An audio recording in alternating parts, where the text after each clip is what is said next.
Ahwefo mama bibia akwaba emfa embra enkwantanan so ebisa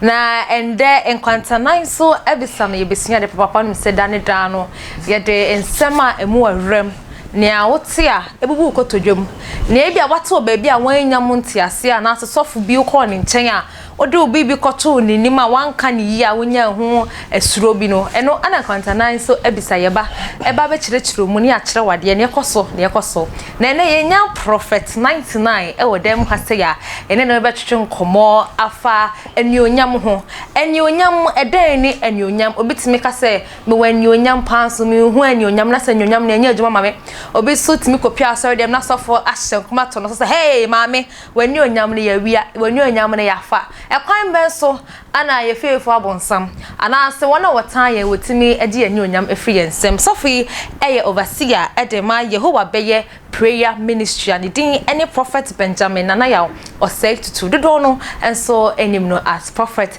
99 meeting any akosia sparkles na mitnemu ede ama odifo Eric akosi entuma mentwa me ho me ba ye den sem no ebe hyehye so nyabre na twen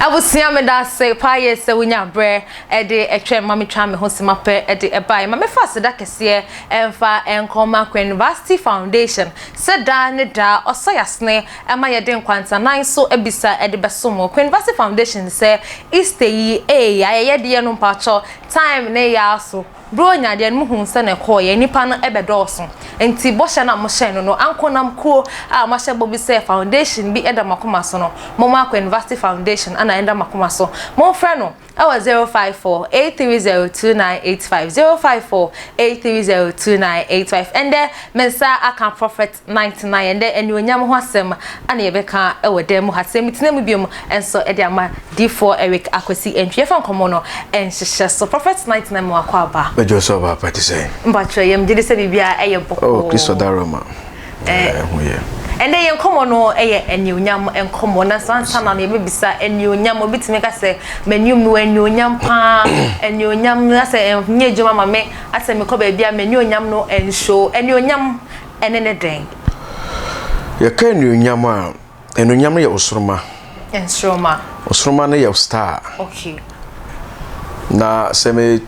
chirechiremu yi akire wa yakaso bi na enionyam bright ya na nsoma bright ya ne nyina agirama ade ba akopɛ okay ya wo ba wiase wa ho ofe na agira wanim na akire osoroma na akire wanionyam na fa ne star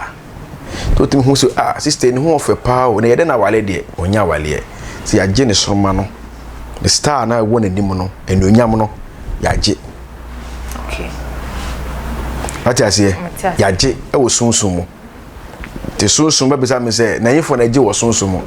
se enye kwakwa labi davi ansa na no eya ye wo say mi ti se ema ye ni onyam ene tirinwi e ba ne se ema ye ka se because emema so funwi a wo ti se a wo cheche ni onyam mu se eye star o show obakola ka ye wo na ne ni onyam wo ne ni na ene ne ka se ema de ni onyam e wo ye tirinwi well oba bia ni onyam se janeti nwi so a onso oba onya uti a wani onyam enya mpie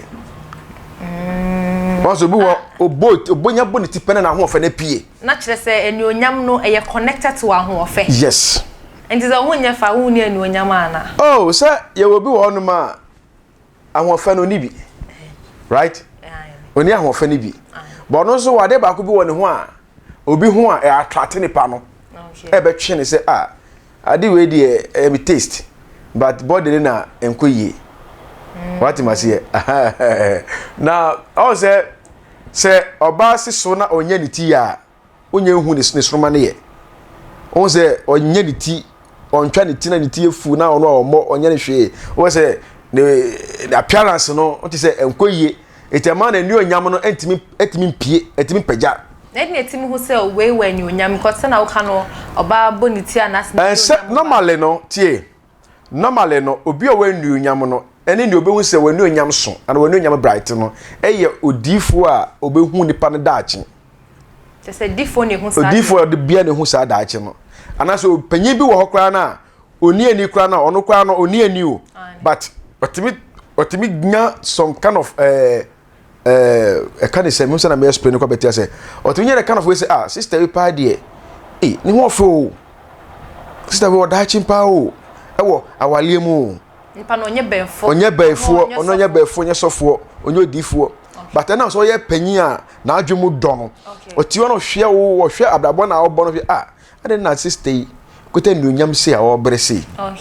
di for mama mbisa wo eye den na odifo anaso bi oye prophet otim hu se akola we ye wo no o wanunyam se no de ba ejuma because ye tai kwa asawe a sofo bitimi hu o se akola we de ina wasa wo ye se ade na wo ye no nye no na wo de ba wi ase o so be nyame ejuma ye de no mutimi hu sanyuma nina okay me da se mama de kan declare portion kitu bi wo ho ma ansa na me mra question so on say sometimes no ye mama no mo ya na awo ho amuden etobi wo ko odifo bi chen na koye paibo ma no ya kwankire ma no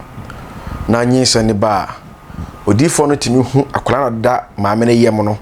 etimi hye maame ne kom se obaya obabe wo ne die wo ye bo sheba okay dachi akola no be bisi adwuma sei abra onya ma wiase ye no se nyame ne yi kire okay nyame yi kire odifo na o hira nyinsa no so hira awale no so na o hira nyinse ne so ne obon pa ma nyinse ne bae no so difo na ono no betimi hu akware da nyinse ne da chi se ne obe oyebo sheba se akware wa be nyama adwuma wa be yesi thank you na akware so no se nya wo no tu wiase a ne ba wasem no so akware nya wo no tu wiase se a ne ma nya chim no to wo se bam one onya ba wiase a so be hu akware ni onyam se ebrati pa no so de be 3 weeks eko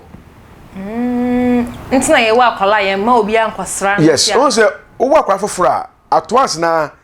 se nia oyo difo be gina akwala no ho a obeti ene ne woni mu se obeti ene ne se akwala ye de na be akwala da cho be ni pati trema ebusuya le onkola se ye wo mo munya ni pati tiru ana o de se eso bia ne so mo de bae okay osrobia ne adwuma o de ba asase so tie nyame bonipe bia ba wiase for reason okay nyame wa mo bia keke okay ana nipa bi oba wiase bia so ewo wa chede wa adwuma o de nyame de ma o de ba asase so nyame ama obi se omimra wiase ne ho be kire no okay right nyame bo bia ba wiase se nipa bi o wiase bia no nyame de wiase japade nyina hye yensa ba enam adwebone ne ahoya nti ene ma nipa yetimi ayeden emeki ana yetimi enko yanim e wa brabo because unua bi koso a na ye oya okay what masiem oba ta bitimi wo ne ba to anse to ho wa bre wa wo no ho onya wa kwale to se bam oba odika ko fa ko hwe akwale nim na otimi ji akwale ni onyam okay obi wo odwala akwala ne se ya akwala kwala mremu odwale na no odi ni sama akwala nim nyina no na ogi na ni onyam no oye ne se bam no de hye ne na ase no atiaso oye se na hye ne na ase no atiaso na da me se ogi we ni onyam ahye fom no de na stamp so ndesa ahye fom empie po this onya obi a odifo bi a ana sofo bi a the pipe one more din and the tekema we edu Awurade anim because nya obi a no bompa ya the tekema we de Awurade esom tem those nya obi a the tekema we ko Awurade anim tem a na ne otim se we de sofo de wa ben a ono behu hintasem no na waka kire say ena da ukola mremu no ya yew eti no uhia epaibo ebia kochaade ana jano ye mompa ye mo bompa ye mo obetimi de suo obetimi tiere ni se infenso huru anim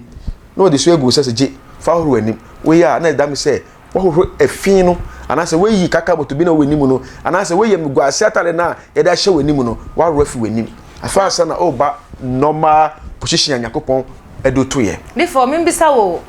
ye ka enyonyam ya semni eya me gidi se me ni ahwefo ne etiefo be ya adwen se ye kwa so bebre a empe bebre no edifo bebre timi friend kofo ka cho mo se ya gi wani onyam wo se nipa no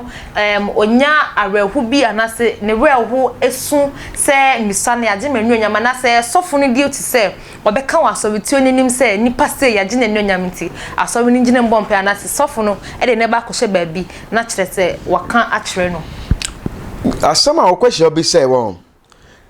Important pa and brofo can say. Yeah, it's very important. Yes, dey here. Sometimes me dream me Okay. Me sa question we no. Me taking it twice. Okay. Me dream me because of say